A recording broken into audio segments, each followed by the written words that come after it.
So I got one of these $20 eBay reverb pedals. So 20 bucks. Allegedly it has a metal housing. It feels like it does. Came in this tiny little box here. It's made in China. Please save this label. Probably won't do that. But let's go ahead and open it up and see what it looks like.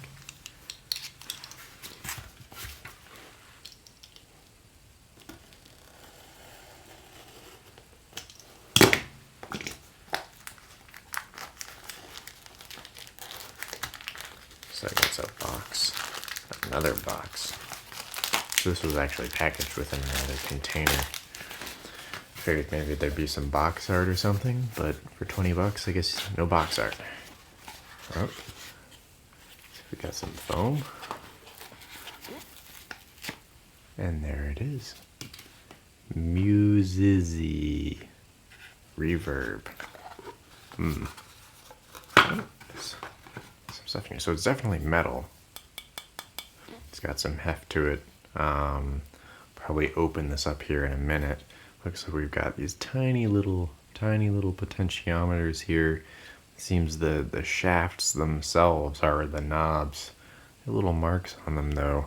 Wonder if that's painted on there or if that's molded. Looks like it's molded actually. It's interesting. I think I've seen these on some of the other really cheap, basically no-name pedals on the internet. But yeah, I'll be really interested to take this thing apart and give it a go and see what it's got. Inside of here, there's a little bit of stuff in here. We've got, some Velcro. That's a nice touch. And a rubber sticky pad. So I guess you can pick if you want friction or stick it with Velcro. So that's a nice touch. Yeah.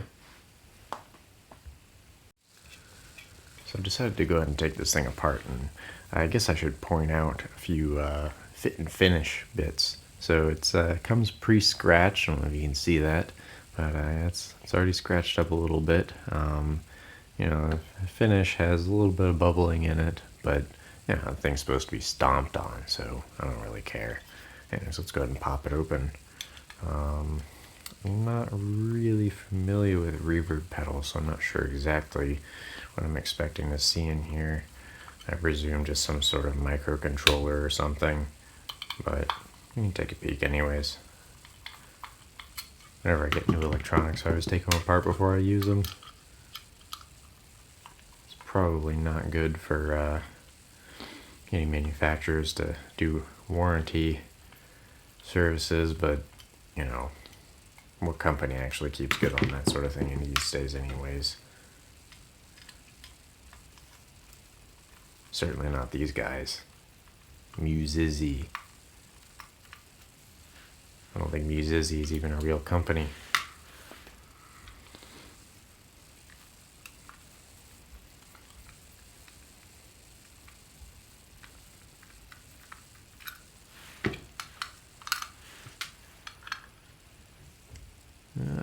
Well, the board's upside down in here, so it's going to be kind of hard to see what's on there. Because I can take these jacks off if I can find a wrench. So I'd have to loosen this guy too. Although this is already loose, so let's just... Yeah, this is happening.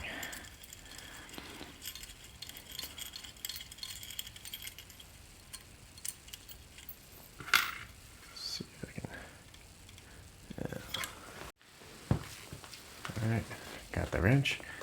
11 millimeters. Finding the wrench, that's the most time-consuming part of these things.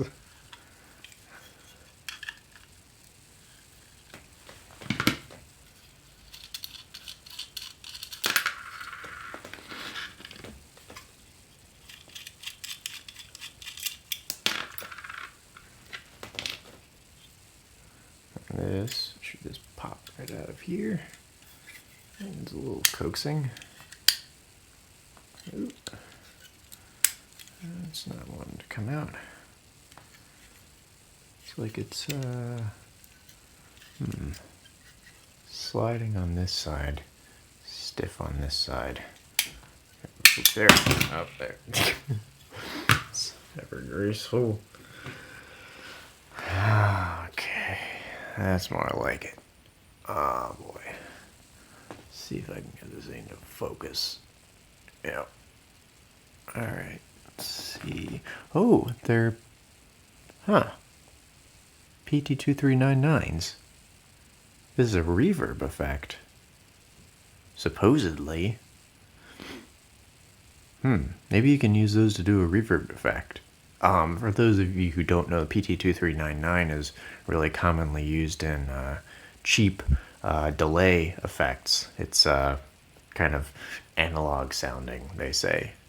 I've actually built it into, well, I've used it actually in, I have a synthesizer project and built a delay module with a PT2399. But anyway, so yeah, we've got that and a couple other chips on here.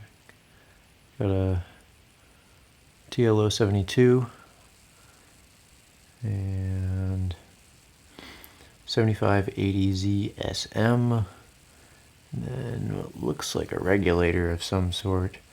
78 MO5. That's about a 5-volt regulator. TLO72 is an op amp, for those of you who didn't know. And I don't know about this guy right here. I'll just read this off. It says 4558, and on another line H1 63A. I'm not familiar with that IC, but I'm no EE, so yeah. Interesting. 3 PT2399 chips. And, okay, yeah, there's an LED here. For a second I thought there wasn't actually a hole on the enclosure for one, but there is. Well, this is interesting. I guess I should put it back in there and turn it on. Probably should have tested it before I tore the thing apart, but it's $20.